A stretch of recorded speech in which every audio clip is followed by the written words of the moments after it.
अर्ज किया है। भाई आज तो आते ही अर्ज किया है कि प्रोड्यूसर का खून और एंकर का पसीना, वाह वाह तो कहिए ना भैया, प्रोड्यूसर का खून और एंकर का पसीना बनता है प्रोग्राम जैसे कोई नगीना। क्या बात है, क्या बात है। शुक्रिया शुक्रिया।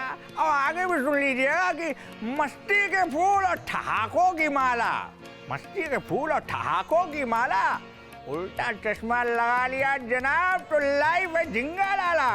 क्या बात है, क्या बात है। शुक्रिया शुक्रिया शुक्रिया। अब इतना झेल गए हैं तो एक और शेर आपके खिदमत में पेश कर दिया हूँ, गौर से सुनिएगा। कॉमेडी का जलवा और सटायर का करिश्मा कपूर नहीं अपना है, सटायर का करिश्मा हम लेकर आए हैं खबरों का उल्टा चश्मा। शुक्रिया शुक्रिया, नमस्ते, आदाब, सत श्री अकाल। और आप जानते हैं कि मैं शायर तो नहीं, लेकिन हाँ हूं तो आपका अपना, यानी कि अक्षय विनोद शुक्ल। तो आइए जनाब, खबरों का उल्टा चश्मा का ठेला हम मिलकर लगाते हैं और आपको बताते हैं कि कौन कौन से आइटम आज हम आपको चिपकाने वाले हैं। आपको ये बताएंगे कि आखिर सर्दी के मौसम में रेन कोट कौन खरीद रहा है, कैलाश और सत्यार्थी के बाद हिंदुस्तान में किसने पाया है नोबेल प्राइज। हम आपको ये भी बताएंगे कि नेताजी और हमारे बेटा जी के बीच समझौता हुआ तो हुआ कैसे, उत्तर प्रदेश बनाने के लिए नेताजी ने रजामंदी कैसे जता दी। इसके अलावा आपको ये भी दिखाएंगे कि पाकिस्तान के प्रधानमंत्री नवाज शरीफ शराफत भरी बातचीत कर सकते हैं क्या। लेकिन हाँ, सबसे पहले बात तो हम करने वाले हैं रेन कोट की।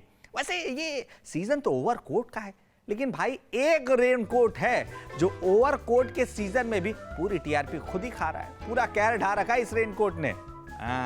आप सही पकड़ रहे हैं, ये वही रेन कोट है जिसका जिक्र प्रधानमंत्री नरेंद्र मोदी ने खुद किया। कितने घोटालों की बातें आई, लेकिन खास करके हम राजनेताओं ने डॉक्टर साहब से बहुत कुछ सीखने जैसा है। इतना सारा हुआ, उन पर एक दाग नहीं लगा। बाथरूम में रेनकोट पहन करके नहाना, ये कला तो डॉक्टर साहब ही जानते हैं और कोई नहीं जानता। भाई मौसम रेनकोट का भले ना हो, लेकिन रेनकोट की बात क्या हुई, पॉलिटिकल बयानों, आरोपों प्रत्यारोपों की बारिश शुरू हो गई। ये एक एरोगेंस है जब हमने ऐसी एरोगेंस इतिहास में नहीं देखी, ऐसे प्रधानमंत्री की एरोगेंस। और उसके बाद डॉक्टर मनमोहन सिंह पे आरोप लगाना जैसे कि वो स्कैमस्टर हैं, ऐसा हमने कभी प्रधानमंत्री को कहते नहीं देखा। ये प्रधानमंत्री को ये सोचना चाहिए कि ये देश के प्रधानमंत्री हैं, ये हमारे भी प्रधानमंत्री हैं। वैसे हमको लगता है कि ये कांग्रेस के नेताओं को ठीक से अपनी बात रखनी आती नहीं है। अब इतनी बयानबाजी का कोई मतलब थोड़ी था, इससे बेहतर था सीधे सीधे कह देते कि मनमोहन सिंह जी रेन कोट पहनकर नहाते नहीं थे। अब बस ये क्या करते थे कि नहाने से पहले 10 जनपद से इजाजत जरूर लेते थे। वैसे राजनीति अपनी जगह है, लेकिन मुझे लगता है कि ये आइडिया, मतलब रेनकोट पहनकर नहाने वाला आइडिया बुरा नहीं है। नहीं, यानी घर में माँ भी बच्चों को समझाए कि बेटा नहीं आज तो नहाना पड़ेगा। अच्छा ऐसा कर लो, चलो रेनकोट पहन के ही नहा लो। कुछ भी हो, लेकिन बहुत साल बाद एक क्रिएटिव मुहावरा हमें मिल गया है। नहीं, क्योंकि अब वाक्य में प्रयोग आप जैसा पहले हम करते थे, आप सोचिए कि उदाहरण सहित गुरु जी के सामने पेश करना हो तो किस तरीके से लोग करेंगे कि क्या कंबल ओढ़ के घी पीने वाले रेनकोट पहन के नहा भी सकते हैं क्या। चलिए अब रेनकोट को छोड़ दीजिए, लेकिन हाँ मुहावरों को पकड़े रहिए, क्योंकि रिश्वत खाने वालों के लिए भी एक मुहावरा है, पैसे खाना। हमने सुना बहुत है कि फला अफसर जो है पैसे खाकर फाइल को दबा देता है, लेकिन आप सोचिए कि क्या सचमुच कोई इंसान ऐसे गप गप करके पैसे खा सकता है क्या। आपको लगेगा ऐसा हो नहीं सकता। ये हमारे अहमदाबाद में ना एक संगठन के कार्यकर्ताओं ने नगर निगम के कर्मचारी के मुंह में ठूस दिए नोट, और साथ में भैया याद रखा अचार, टोमेटो, केचप सब कुछ डाल दिया। सादा अच्छा नहीं लगता ना, पापड़ डाला नहीं डाला, चेक कर लो। वैसे इनका इल्जाम था कि नगर निगम के ये जो अफसर हैं करप्शन में शामिल है और उन्हें सबक सिखाने के लिए यह कदम उठाया गया है। अच्छा, हमें ये नहीं मालूम कि इनके आरोपों में कितना दम है, लेकिन इस तरह से कानून को हाथ में लेना बिल्कुल गलत है।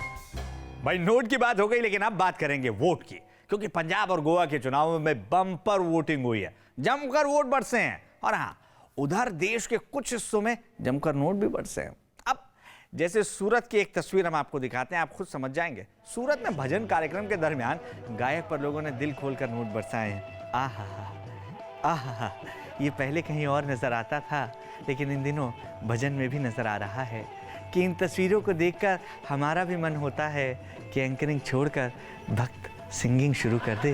भाई खबरों का उल्टा चश्मा में हम आपको नेताजी से एक खास बातचीत भी दिखाएंगे, लेकिन उससे पहले हम आपको एक बार फिर राजनीति की दुनिया में लिए चलते हैं। दरअसल कुछ दिन पहले पार्लियामेंट में बीजेपी के सांसद यानी वीरेंद्र सिंह ने विपक्ष पर अटैक करते हुए एक शानदार भाषण दिया था। उनका भाषण इतना इंटरेस्टिंग था कि पूरा का पूरा सदन ठहाकों से गूंजने लगा। अब प्रधानमंत्री नरेंद्र मोदी भी उनकी बातों पर खुलकर हंसते नजर आ रहे थे, आप भी देख लीजिए। हम तो अध्यक्ष जी कभी फिल्म देखे नहीं है, पढ़ते समय भी कभी फिल्म नहीं देखा हूं, तो उससे कोई अब नफरत नहीं है। हेमा जी अन्यथा मत लीजिएगा, हमको फिल्म से कोई नफरत नहीं, लेकिन किसान हूं, मेरे मन में नहीं है फिल्म देखने का। लेकिन मैं देखा लखनऊ में दो नौजवान राजनीतिक क्षेत्र में काम करने वाले ऐसे ऐसे हाथ हिला रहे थे। हम गए थे एक दिन, किसानों के बारे में कुछ बात करनी थी लखनऊ में, तो हमसे लोगों ने पूछा ये क्या हो रहा है, तो हमने कहा कि पता नहीं क्या हो रहा है भाई, हम तो किसान हैं, हमको लग रहा है कि फिल्म की शूटिंग हो रही है। और ये लोग, एक मैं छात्र जीवन में गीत हमारे छात्र बिरला हॉस्टल में रहता था, गाते थे, हम न तुझे नजर नहीं आवे चल दरिया में डूब जा, हम न तुम्हें नजर नहीं आए चल दरिया में डूब जा।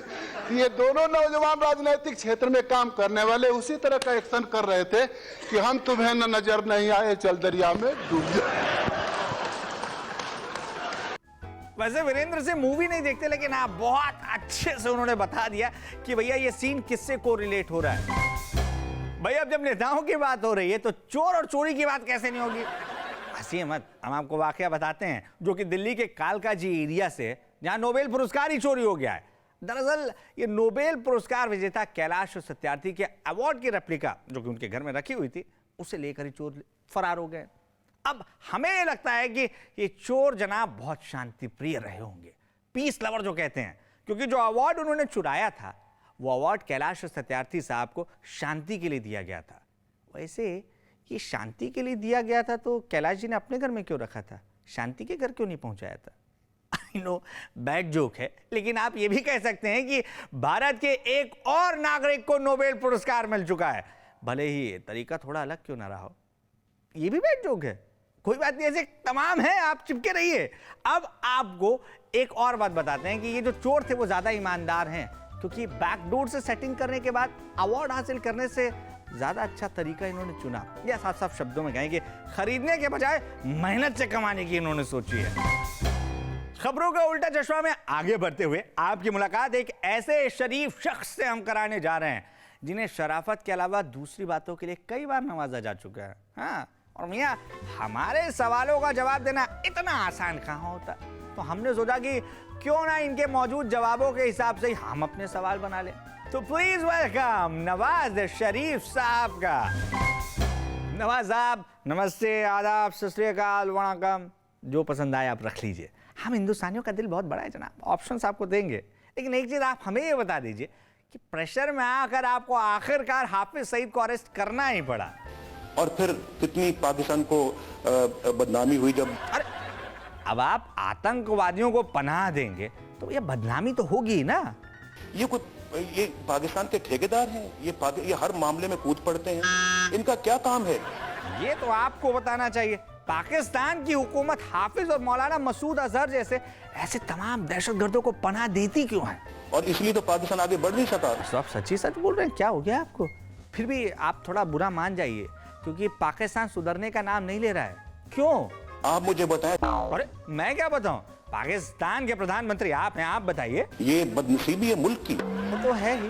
अच्छा खैर ये बताइए कि आपका मुल्क आतंकवाद को शय देना कब बंद करने वाला है? तो कोई प्रोग्राम अभी तक बना नहीं। आप पाकिस्तान के वजीर आलम हैं, आप चाहे तो यूं काम ऐसे चुटकी से कर सकते हैं। आज जो वजीर आजम है उसकी क्लर्क से ज्यादा कोई हैसियत नहीं है, बल्कि क्लर्क भी जो है वो ज्यादा पावरफुल होता है। इस वजीर आजम को तो एक लाइन लिखने का इख्तियार नहीं है। नवाज साहब, आपको चाहिए कि पीओके में चल रहे टेररिस्ट ट्रेनिंग कैंप्स को तुरंत खत्म करवा दें। यहाँ अब जाहिर है कि इतना आसान तो नहीं होता इन सब चीज़ों को वाइंड अप करके तो एकदम छोड़ छाड़ के फिर वापस आ जाना। वैसे आप भी ये मानते हैं ना कि पीओके में टेररिस्ट ट्रेनिंग कैंप आसानी से चल रहे हैं? फौज का बदनसीबी है कि फौज की जो लीडरशिप है ना, उसका ये किरदार रहा है पाकिस्तान में, ये ISI का किरदार रहा है पाकिस्तान में कि वो खुद दाना डालते हैं। अच्छा, चलिए नवाज साहब, आखिरी सवाल आपके लिए, ये बताइए कि आपकी सेना और ISI कश्मीर में अशांति फैलाना कब छोड़ेगी? क्योंकि ये बहुत बड़ा चैलेंज है जो हमें दरपेश है। हम इस मैदान में बहुत तेजी के साथ काम कर रहे हैं। मैंने सच सुना? सच? तो क्या पाकिस्तान पीओके पर से अपना दावा छोड़ने वाला है और भारत के हवाले उसे कर देगा? तब ले जाएं, अब ले जाएं, सब ले जाएं आप। अरे नहीं, हमें सब नहीं चाहिए जनाब, भारत को पीओके चाहिए क्योंकि उस पर पाकिस्तान ने गैर कानूनी तरीके से कब्जा जमा रखा है। अरे आप सब ले जाएं। थैंक यू नवाज साहब, दोनों हाथ जोड़कर थैंक यू। भगवान आपको सद्बुद्धि दे। शुक्रिया। वैसे ये इंटरव्यू भले ही रियल ना हो, लेकिन हाँ ये सच है कि इन सवालों पर ऐसे जवाबों की नवाज साहब से बस उम्मीद ही की जा सकती है। पाकिस्तानी होकर अगर ऐसे सवालों के वो ऐसे जवाब देते तो कसम ऊपर वाले की ये नवाज थोड़ी कहलाते, तारिक फतेह वाले कहला सकते। और आइए अब आपको दिखाते हैं कि एक इंटरनेशनल क्रिकेट मैच के दरमियान मक्खियों ने कैसे हुड़दंग मचाया। जोहानिसबर्ग में दक्षिण अफ्रीका और श्रीलंका के बीच क्रिकेट मैच चल रहा था और इसी दरमियान मधुमक्खियों ने वहां पर हमला बोल दिया जनाब। उनसे बचने के लिए खिलाड़ियों को फील्ड पर लेट कर खुद को बचाना पड़ा है। 65 मिनट तक खेल बाधित रहा, रुका रहा, लेकिन सोशल मीडिया में एक खेल चलता रहा, वो था मजे लेने का। लोगों ने कहा कि श्रीलंका के बल्लेबाज जितने देर मैदान में नहीं टिक पाए, मधुमक्खियां उससे ज्यादा देर तक मैदान में टिकी हुई थी।